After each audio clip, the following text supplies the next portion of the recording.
propio su hogar. Mire, cuando una persona no se somete en la iglesia, es porque tampoco se somete en casa. El reflejo de la iglesia es el reflejo de la casa. Una mujer rebelde con su marido tampoco se somete en la iglesia.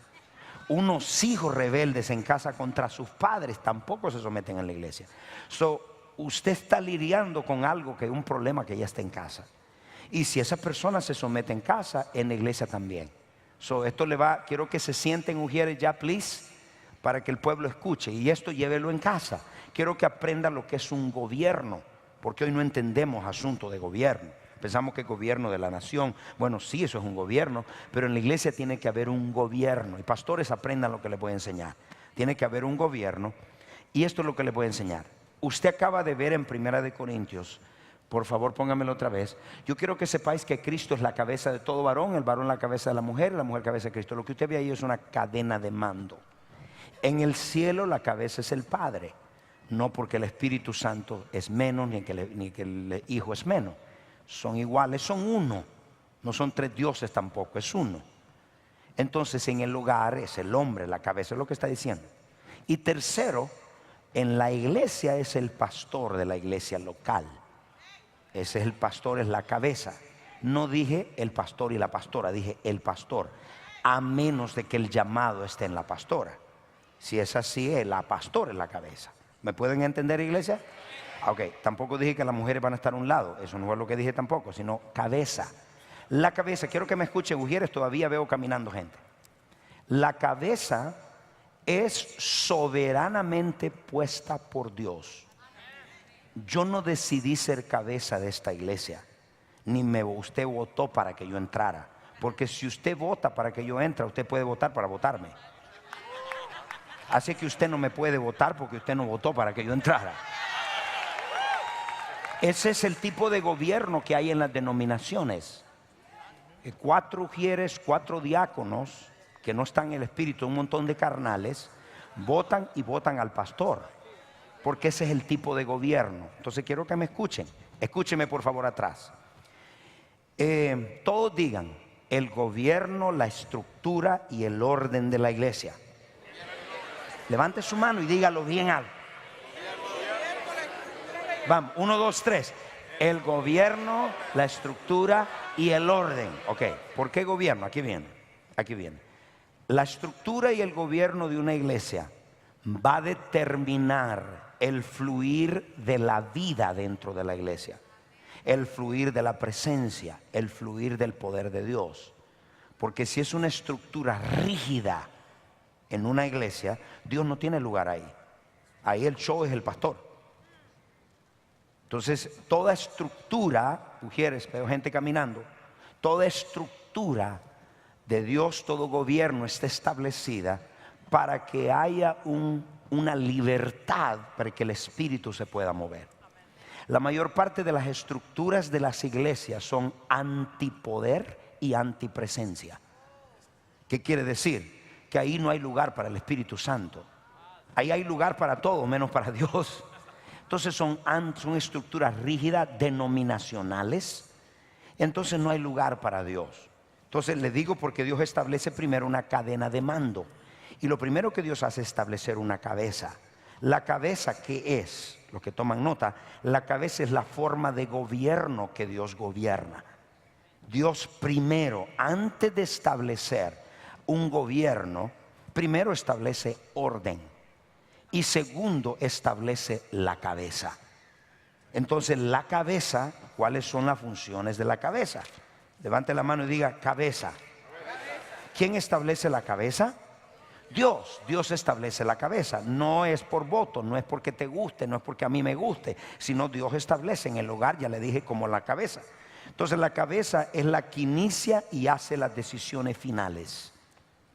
2, la cabeza es la que da dirección continua.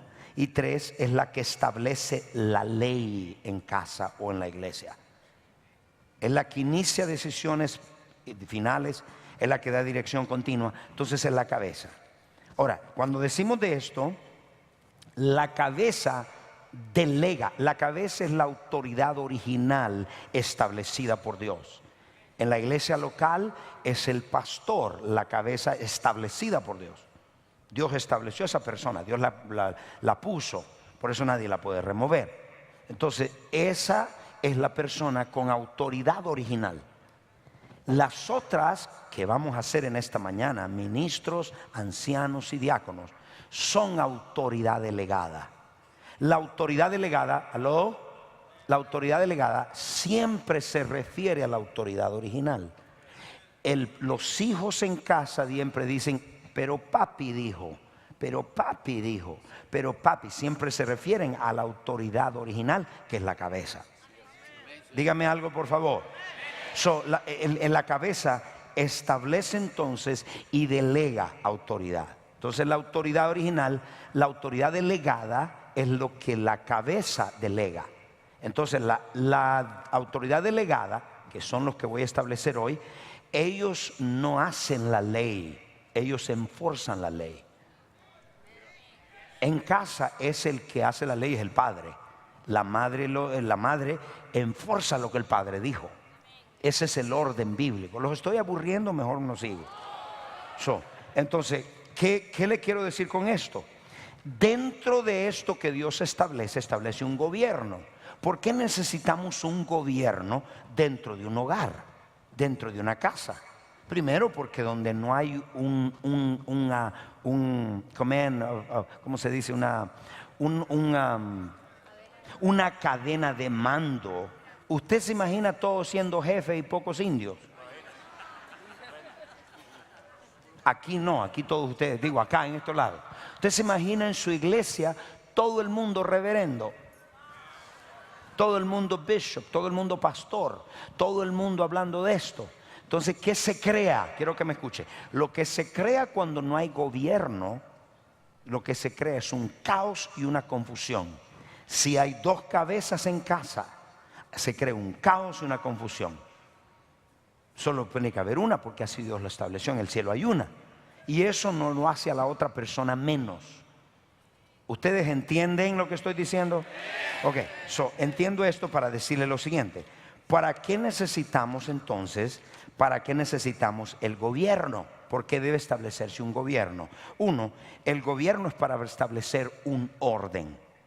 Donde no hay un gobierno establecido, aquí les digo a los pastores, no se apure a ordenar ancianos y ministros si no los tienen, si no tienen los requisitos. Ay, pastor, en mi iglesia yo quiero tener ministros, efesios. No, un momento. Si es una iglesia de 4 o 5 añitos, usted no está listo para ordenar efesios.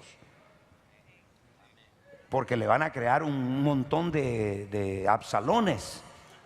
Y se va a crear un tremendo lío usted mismo.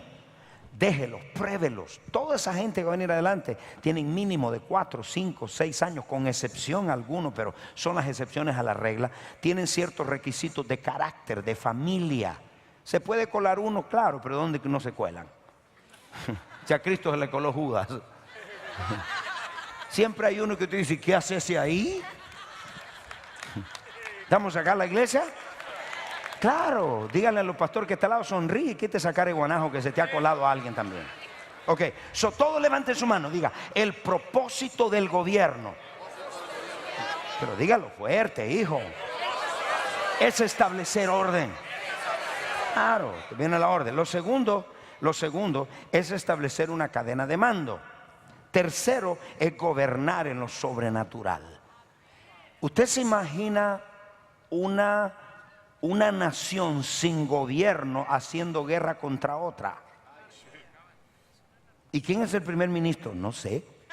¿Quién es el general del ejército? No sé. Todo el mundo está haciéndolo, no hay gobierno. Entonces, en el espíritu, quiero que me vean, nosotros tenemos una guerra, pero no podemos estar haciendo guerra sin estar bajo autoridad y sin estar bajo gobierno. Aleluya. Yo conozco un montón de gente que estos ojos han visto que murieron a los 40 años. Murieron a los 42 años. Conozco uno de la ciudad, 42 años, tremendo hombre de Dios. Y se fue a hacer guerra a Colombia. Cuando regresó vino a morir.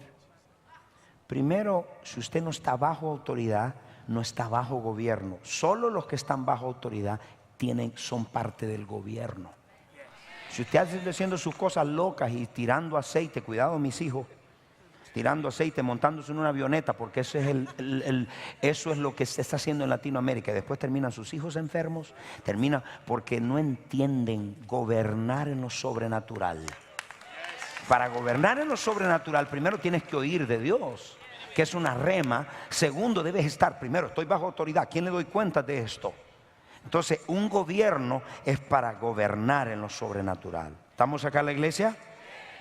Número 3, traer el fluir de la vida, la unción, el poder y la presencia de Dios a nuestra vida.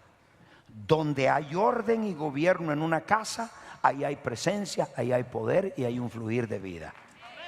Donde hay desorden, dígame usted, ahí donde hay desorden, dice, aquí hay un desorden, ahí no hay gobierno, ahí no hay vida de Dios, lo que hay es contienda. Y por último, 5, el gobierno se establece en la iglesia para sostener el crecimiento. Es más, ninguna victoria puede ser permanente hasta que se establezca un gobierno. Usted gana en el espíritu 400 personas, pero no hay forma de retenerlas porque no hay gobierno. Y el gobierno, si en este caso nosotros tenemos un Efesios, profeta, evangelista, maestro, encargado de una red que tiene 1500, 2000 personas, 1000 personas, 500, 300, y debajo de él están los ancianos y están los diáconos para apoyarlo, para cuidar a todo ese pueblo debajo de él. Entonces, todos ellos, ustedes vieron cómo la red vino a recoger hoy. ¿La vieron todas o la mandaron todas para allá? La mandaron. Bueno, hay un equipo de personas que reciben esa cosecha y hay una estructura para darle seguimiento a esa cosecha, porque hay un gobierno. Así que es una confusión, un relajo, todo el mundo hace lo que le da la gana. Entonces para eso es un gobierno, para sostener la cosecha. Bueno, como usted no me dice nada, entonces yo voy a seguir. Okay. Le dije todo esto para decirle lo siguiente. Ya le dije el propósito del gobierno, ya le dije para qué es, ya le dije cuál es el orden aquí en la iglesia, por supuesto, yo como cabeza. Segundo, vienen los efesios, todos los efesios, y ahí hay profetas, evangelistas, reverendos, cardenales, papas. No, ahí están todos los efesios. Después siguen ancianos, pero todos ellos tienen requisitos de carácter, de familia, de finanzas. Se han chequeado, que sean gente con requisitos. Y 4, que tengan requisitos en la visión. ¿Cómo pueden caminar liderazgo juntos que no está comprometido con la visión? Entonces, esto lo vamos a ordenar en esta mañana, pero para darle un gustazo a usted, déjeme decirle, todo lo que estamos estableciendo gobierno, todos los que van a pasar, están en un proceso, camino a su propósito, a su destino. Ese es el propósito, diga propósito.